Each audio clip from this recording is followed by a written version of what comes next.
자, 이동훈 차장과 이제 개장 24분 남았으니까 이렇게 준비하라로 넘어가도록 하죠. 이 셀트리온 얘기를 안 해볼 수가 없는데 올라갈 때는 물론 좋죠. 셀트리온 주주분들이야 좋으실 거고 일부는 좋겠지만 떨어질 때도 상당히 불편하게 만드네요. 그렇죠. 시장을 자꾸 지수 자체를 조금 왜곡을 시킨다? 이런 표현이 맞는지 모르겠습니다만.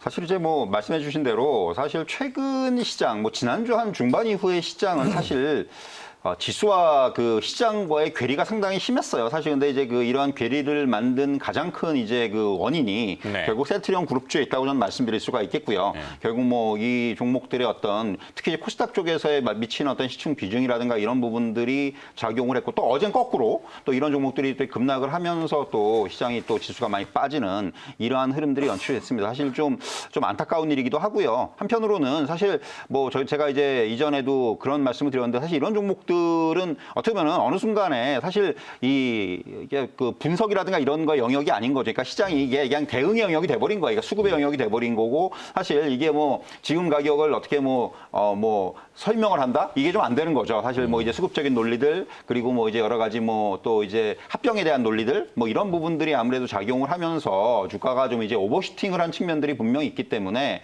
뭐 결국 이제 향후에 이제 어떤 형태로 주가가 좀 이제 수렴이 될지 이런 부분들을 좀 봐야 될 것 같고요. 네. 그래서 사실 뭐 지금 뭐 이게 또 바로 반등을 한다 이렇게 말씀드리기도 어렵고 여기 뭐 계속해서 빠진다고 말씀드리기도 어려운 상황이고 지금은 일단 좀 이 종목들에 대해서는 좀 이제 관망의 전 대응이 필요하다고 생각을 해요. 뭐 이제 지금 떨어지는 종목 뭐 다시 한번 매수의 기회를 노린다? 물론 좋습니다. 좋은데 결국 이제 좀 흐름을 보면서 상황을 보면서 매수를 하시더라도 그런 좀 이제 확인이 필요한 그런 상황이고 저희 결국은 앞에서 말씀드린 대로 지금은 좀 이런 종목들은 저는 관망의 어떤 관점에서 볼 필요가 있다. 이렇게 좀 정리해 드릴 수 있을 것 같습니다. 네.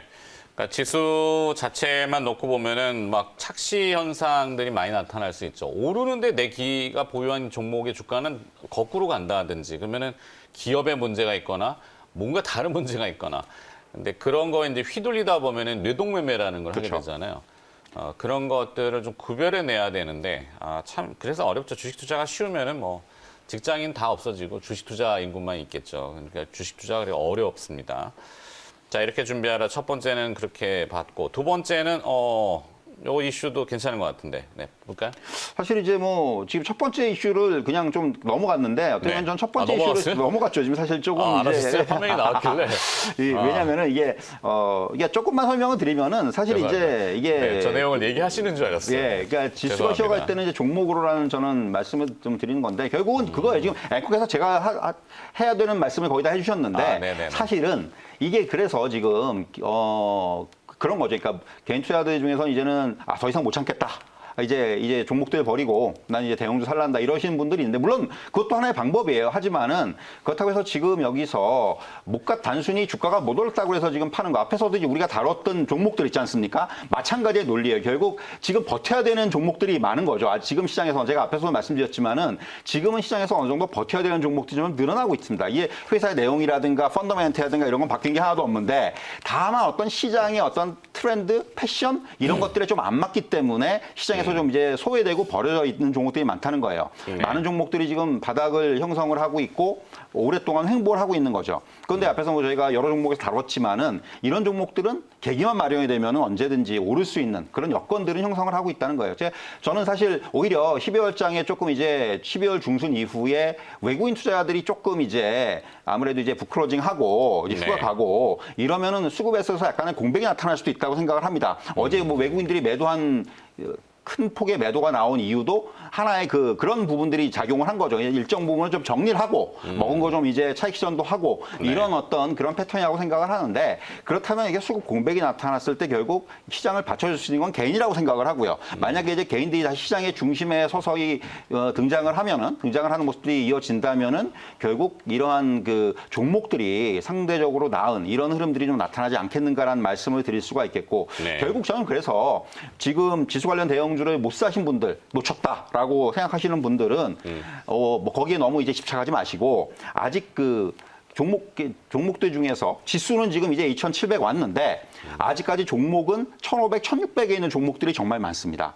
그런 종목들, 그러니까 결국은 제 논리는 그거예요. 그러니까 지수가 2,700이면은 종목도 어느 정도 거기에 부합을 한다는 거죠. 결국은 궁극적으로는 어느 정도 이제 수렴을 한다는 그런 이제 흐름들. 아마 시간이 지나면은 제가 무슨 말씀을 드렸는지 아마 깨달으시는 분들이 있으실 텐데 그렇기 때문에 너무 이렇게 조급해하지 마시고 네. 결국 이런 종목들을 오히려 종목 중심의 대응 전략이 조금은 더 필요하지 않겠는가 이런 말씀을 드리고 싶습니다. 네. 자, 또 이렇게 준비하라가 있는데 잠시 뭔가 좀 정리하고 오늘 퀀텀 매트릭스가 또 신규 상장을 하더군요. 이 폐혈증 예. 검사 관련돼서 이슈가 있는데 따상이 또 될 수 있는지 한번 보도록 하겠고, 네. 현대차가 버스턴 다이나믹스를 결국은 인수하는군요. 네. 금액 인수 금액은 8천억, 9천억 정도 되는 것 같은데 지난번에 우리 한번 살짝 했었죠. 다루긴 했었어요. 예. 인수 가능성에 대해서. 그렇죠. 네. 결국은 인수를 하는데 영향이 뭐 어떨까요?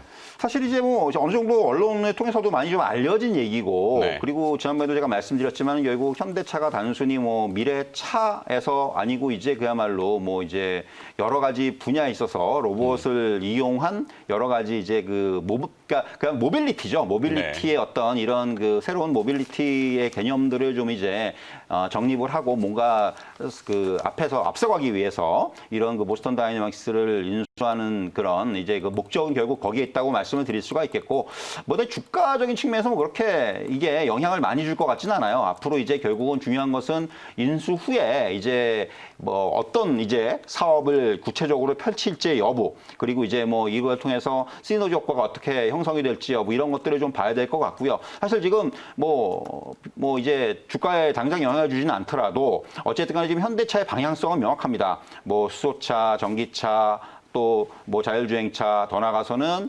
이런 그 로봇 관련된 미래 모빌리티까지 결국은 이제 하나의 어떤 토탈 패키지로 해서 결국 이런 미래차 산업을 상당히 선도하는 글로벌리 어떤 그 탑 티어의 기업이 되지 않겠는가 저는 그렇게 네. 이제 생각을 하고 있기 때문에 현대차에 대해서는 저는 뭐 계속해서 긍정적인 의견을 가지고 있고요. 그러니까 네. 그런 거예요. 뭐 삼성전자 7만 원 간다 갔잖아요. 현대차 20만 원 간다 거의 갔습니다. 결국 이게 지금 말하는 대로 어느 정도 시장이 되고 있기 때문에 결국 현대차에 대해서는 계속해서 내년에도 좀 더 긍정적인 그런 뷰를 가질 필요가 있다 이렇게 말씀드릴 수가 있겠습니다. 네.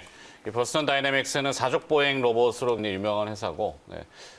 차가 막히면은 이제 뛰어가지고 이렇게 걸어가나요? 네. 뭐 그런 그런 여러 가지 상상력까지. 예. 네. 뭐 그거 하기 위해서 저거 인수한 것 같지는 않은데 하여튼 재밌습니다. 또 여러분들 관심 있는 기업들 상위 리스트하고 특징도 정리하고 가겠습니다. 신민영 아나운서입니다.